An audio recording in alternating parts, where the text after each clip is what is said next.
পহিলা মাঘৰ দিনটোতে গুৱাহাটীৰ পথৰ আধাৰশিলা স্থাপন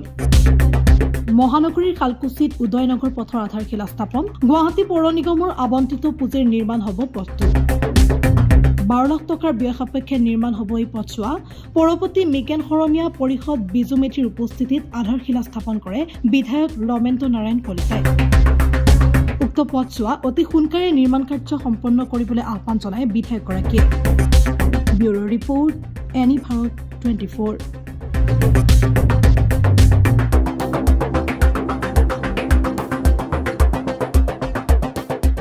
না ইতিমধ্যে গুৱাহাটীৰ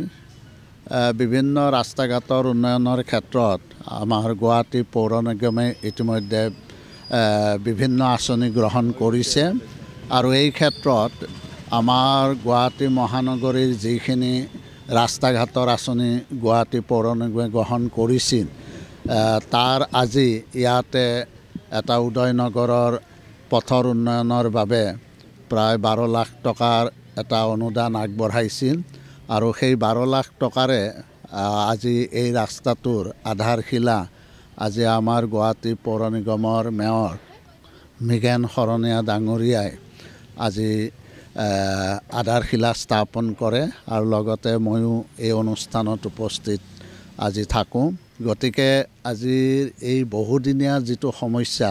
আজি এই সমস্যাটো ইয়াতে সমাধান হোৱাৰ পথত গতিকে মই গুৱাহাটী পৌৰ নিগমৰ আমাৰ এই ৱাৰ্ডৰ পাৰিষদ বিজু মেধি ডাঙৰীয়াক বিশেষভাৱে ধন্যবাদ জ্ঞাপন কৰিছোঁ আৰু লগতে আমাৰ পৌৰপতি শ্ৰী মিকেন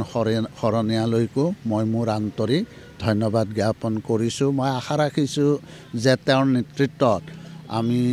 আগন্তুক দিনবোৰত আমাৰ যিবিলাক সৰু সুৰা ৰাস্তা আমাৰ গুৱাহাটী মহানগৰীত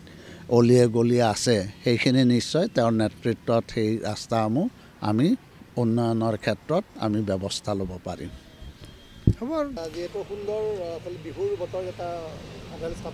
হয় সুন্দৰকৈ আমি সকলোকে পোনপ্ৰথমে বিহুৰ শুভেচ্ছা জ্ঞাপন কৰিলোঁ আৰু সুন্দৰ বতৰ সুন্দৰভাৱে আগখিনি ৰাইজ ওলাই আছে আজি আমাৰ গুৱাহাটী পৌৰ নিগমৰ দ্বাৰা আমাৰ এই উদয়নগৰৰ পথটো আমি আজি আমাৰ বিধায়ক ৰমেন্দ্ৰ নাৰায়ণ কলিতাদেৱে উদ্বোধন কৰি আধাৰশিলা কৰিলে নিশ্চয়কৈ যি 12 লাখ টকাৰ কাম হ'ব সুন্দৰভাৱে কাম হ'ব আৰু গুৱাহাটী পৌৰ নিগমে আগন্তুক দিনতো বিভিন্ন ধৰণৰ ৰাস্তা ঘাট নিৰ্মাণ কৰাৰ ক্ষেত্ৰত ব্যৱস্থা গ্ৰহণ কৰি আছে আমি SOBD আৰু 15 ফাইনেন্স যোগেদি প্ৰায় 392টা ৰাস্তাৰ কাম ইতিমধ্যে কাম আৰম্ভ হৈছে আৰু বহুত জেগাত শেষ হ'বলগীয়া আছে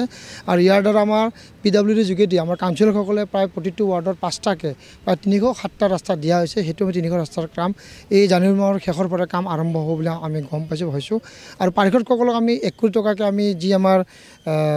পাৰিষদ পুঁজি দিয়াৰ কথা আছে সেইটো আমাৰ ইতিমধ্যে সকলোখিনি কাম শেষ হৈছে তাৰোপৰা প্ৰতিটো পাৰিষদে যদি 7টাৰ পৰা 8টা ৰাস্তা বনায় তো নিশ্চয়কৈ প্ৰায় 400তকৈ অধিক ৰাস্তা হ'ব প্ৰায় 1000 ৰাস্তা অহা ফেব্ৰুৱাৰী মাৰ্চৰ ভিতৰত আমি সমাপ্ত কৰিম বুলি আশা কৰিছোঁ এইবাৰ সুন্দৰভাৱে কাম হ'ব বুলি ৰাখিছোঁ আৰু 1000তকৈ অধিক ৰাস্তা গুৱাহাটী পৌৰ নিগমৰ পৰা তেনেধৰণৰ নিৰ্মাণ হোৱা আমি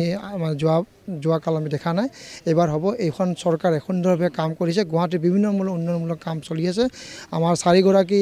বিধায়ক তথা মুখ্যমন্ত্ৰীৰ দ্বাৰা সুন্দৰভাৱে গুৱাহাটীৰ এক পৰিৱৰ্তনমূলক কাম হৈ আছে তো নিশ্চয়কৈ মুখ্যমন্ত্ৰী ডাঙৰীয়াক আমি ধন্যবাদ জ্ঞাপন কৰিছোঁ স্থানীয় বিধায়ক আমাৰ ৰমেন্দ্ৰ নাৰায়ণ কলিতাদেৱক ধন্যবাদ জ্ঞাপন কৰিছোঁ আৰু এই ৰাস্তাটো যেতিয়া নিৰ্মাণ হ'ব সকলো ৰাইজে ইয়াতে উপকৃত হ'ব আৰু ৰাইজে ইয়াতে সঁহাৰি জনাই সুন্দৰভাৱে কামটো যেন সোনকালে হয় তাৰ কাৰণে ব্যৱস্থা গ্ৰহণ কৰে নিবিৰ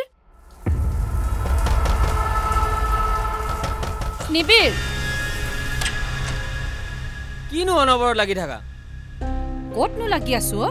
ইমান সময় হ'ল বাথৰুমতে সোমাই আছো তোৰ আজিকালি কি হৈছে বাবা কথা এটাও ভালকে নাপাত